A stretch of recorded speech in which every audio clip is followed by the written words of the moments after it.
जी अस्सलाम वालेकुम and welcome back to Infovery YouTube channel with a new video. और जो हमने स्टार्ट किया हुआ था अपना एक्सेल टिप्स एंड ट्रिक्स का पार्ट 1, लिंक डिस्क्रिप्शन में है। शायद आपने वीडियो देख ली हो, नहीं तो आप मेरे चैनल पे जाके वीडियो देख सकते हैं। इसका लिंक भी मैं डिस्क्रिप्शन में दे दूँगा। पूरी प्लेलिस्ट है एक्सेल की। तो आज हम इसका स्टार्ट करने जा रहे हैं पार्ट 2। और चलिए चलते हैं, लेकिन उससे पहले अगर आपने अभी तक मेरा चैनल सब्सक्राइब नहीं किया तो चैनल को सब्सक्राइब कर लें, और वीडियो अच्छी लगे तो लाइक कर दीजिएगा, और कमेंट में मुझे बताइएगा कि हम आपको और कौन कौन से ट्रिक्स चाहिए। तो चलिए चलते हैं अपने पहली ट्रिक की तरफ, पार्ट 2 की तरफ। तो सबसे पहले हमारे पास ये कुछ करेंसीज हैं, और हम ये चाहते हैं कि इसको हम एक ही सेल में लिख लें। एक ही सेल में हमें एक ही रो में चाहिए। तो इसको हम क्या, कुछ लोग क्या करते हैं, यहाँ से कॉपी करते हैं, फिर इसको क्लिक करके फिर यहाँ से कॉमा, फिर यहाँ जाते हैं, इधर से इसको कॉपी करते हैं कंट्रोल C से, अगेन इसको यहाँ से यूँ, और ये इस तरह आप देखते जाते हैं कि एक ही सेल में और एक ही लाइन में आता जा रहा है। लेकिन आज मैं आपको बताऊंगा एक ऐसी ट्रिक और एक ऐसा फंक्शन एक्सेल का कि जिसमें आप एक ही दफ़ा में उसको यूज़ करके कुछ ही सेकंड में आप जितने भी आपके पास करेंसीज हैं, जितने भी कॉलम में आपके रोज़ में हैं, उसको एक ही सेल में आप लिख सकते हैं। और साथ ही आपका जो कॉमा वगैरह भी है इसको स्प्लिट भी करेगा। तो इसके लिए क्या करना है, आपने इस सेल में आ जाना है और लिखना है is equal to, then text join small bracket open, फिर आपने इन्वर्टेड कॉमास में लिखना है कॉमा, देन अगेन कॉमा, और यहाँ पे आपने लिखना है ट्रू, और अगेन कॉमा, और फिर उसके बाद आपने सेलेक्ट कर लेने हैं जितने सेल्स आपको, जो भी आपने एक लाइन में लिखने हैं, और स्मॉल ब्रैकेट एंड। और ये देखें, इस तरह आपका एक ही लाइन में आपके पास जितने भी करेंसीज हैं, जितना भी आपका डेटा है, वो एक ही लाइन में आ गया। और जो ट्रिक आज हम सीखने जा रहे हैं वो ये है कि आपके पास जो है फुल नेम दिए गए हैं, और आपको कहा जाता है कि आप फर्स्ट नेम अलग लिखें और सेकंड नेम अलग। तो यहाँ पे आप क्या करेंगे, पहले एक नाम लिखेंगे, फिर यहाँ से ये करेंगे, या आप क्या करेंगे, यहाँ से पहले फर्स्ट नेम कॉपी करके यहाँ रखेंगे, और फिर सेकंड नेम यहाँ से कॉपी करके यहाँ रखेंगे। तो इसकी आज मैं आपको ट्रिक बताता हूँ कि आज आपने क्या करना है। आपने जस्ट फर्स्ट नेम लिखना है, और सेकंड नेम अपने रिस्पेक्टिव कॉलम में लिखना है, और फिर आपने नीचे वाले में आके कंट्रोल E दबा देना है, और इधर ही नीचे वाले सेल में आके कंट्रोल E दबा देना है। यहाँ पे आप देखेंगे कि ऑटोमेटिकली जितनी भी लंबी शीट हो, अभी तो सिर्फ मैंने 13 नाम लिखे थे, ये जितनी भी 100 हों, 1000 हों, जितने भी हों, जस्ट आपने फर्स्ट नेम लिखना है।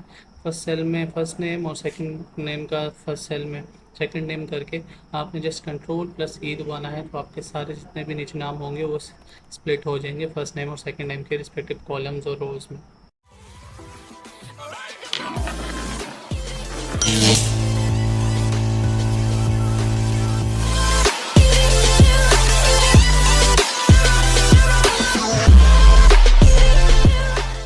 जो एक यूज़फुल हैक है और ट्रिक है उसका ये है कि जब भी आप कुछ डाटा लिख रहे होते हैं और आपने बॉर्डर लगाने होते हैं, तो आप क्या करते हैं कि डाटा को सिलेक्ट करते हैं और फिर यहाँ से जाके बॉर्डर लगाते हैं।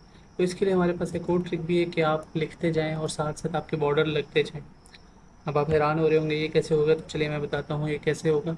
आपने सबसे पहले कंट्रोल A से तमाम शीट सेलेक्ट कर लेनी है, या आपका डाटा जहाँ तक आना है आपने वो सेलेक्ट कर लेना है। लेकिन मैं आपको जस्ट फॉर एग्जांपल के लिए आपको एक पूरी शीट सेलेक्ट कर लेते हैं।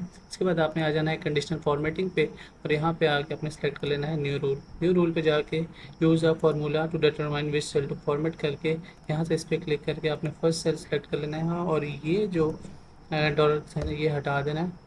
इसके बाद आपने आ जाना है फॉर्मेट पे। डॉलर का साइन लाजमी देखिएगा, फर्स्ट वाला नहीं, सेकंड वाला डॉलर का साइन हटा के फॉर्मेट पे आके आपने आ जाना है बॉर्डर पे। बॉर्डर पे आउटलाइन, और ये तमाम साइड वाली आउटलाइन जितने भी जो भी आपने बॉर्डर लगाना है, मैं चारों साइड से बॉर्डर लगा के, और यहाँ पे आपने इसको ओके कर देना है, और इसको ओके कर देंगे। अब जैसे मैं यहाँ पे लिखूँगा तो ये ऑटोमेटिकली यहाँ पे साथ साथ बॉर्डर लगाता जाएगा। अब ये क्योंकि मैंने पूरा सेलेक्ट किया था तो ये तमाम बॉर्डर लगा रहा है। लेकिन अगर आप इसके साथ हम एक और देख लेते हैं, कंडीशनल फॉर्मेटिंग को हमने यहाँ पे एंड किया, और फिर हम जाएंगे एक न्यू एक्सेल फाइल की तरफ। यहाँ से न्यू एक्सेल फाइल हम ओपन करेंगे, और अब हम सेलेक्ट करते हैं इतना सा। ये हमने सेलेक्ट कर लिया कि हमारा इतना सा डाटा है।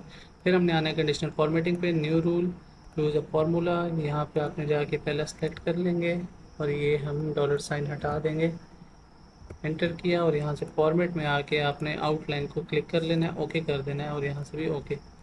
अब यहाँ पे आप देखें 1 लिखेंगे तो ये ऑटोमेटिकली यहाँ तक बॉर्डर्स आ रहे हैं, 2 लिखेंगे या यहाँ पे हम कुछ भी लिखेंगे स्टार्ट से तो ये बॉर्डर्स ऑटोमेटिकली ऐड होते जाएंगे।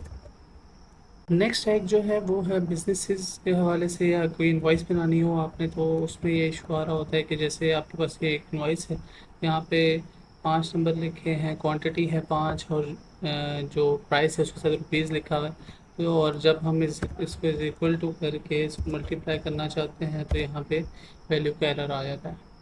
तो इसके लिए आपने क्या करना है वो मैं आपको बताता हूँ और कैसे करना है। तो आपने सबसे पहले वैल्यूज़ डिलीट कर लेनी है, क्वांटिटी वाले सेक्शन में आके सिलेक्ट करके वो जगह Ctrl+1 दबाएं और कस्टम में आ जाए। यहाँ पे जनरल लिखा हुआ है, इसको हटा के यहाँ पे आपने ज़ीरो और इन्वर्टेड कॉमास में नंबर्स या नंबर 1 होगा वो आपने लिख लेना है और ओके कर देना है।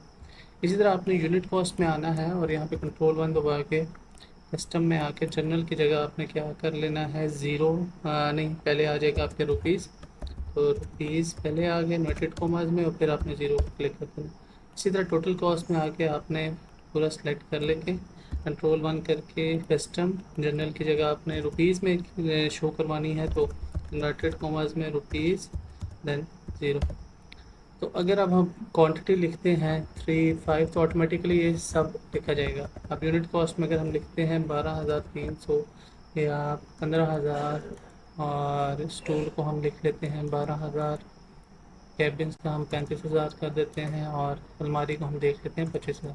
तो देखें ऑटोमेटिकली यहाँ पे ये रुपीज़ भी लिखा आता जा रहा है और नंबर्स भी। अब अगर हम इसको मल्टीप्लाई करें, मल्टीप्लाई इनटू दिस, तो ये ऑटोमेटिकली देखें आपको, और यहाँ से इसको हम डबल क्लिक करेंगे तो ये देखें ऑटोमेटिकली इसने जो रुपीज़ है वो भी कर लिया और वैल्यू का जो है एरर भी नहीं दिया।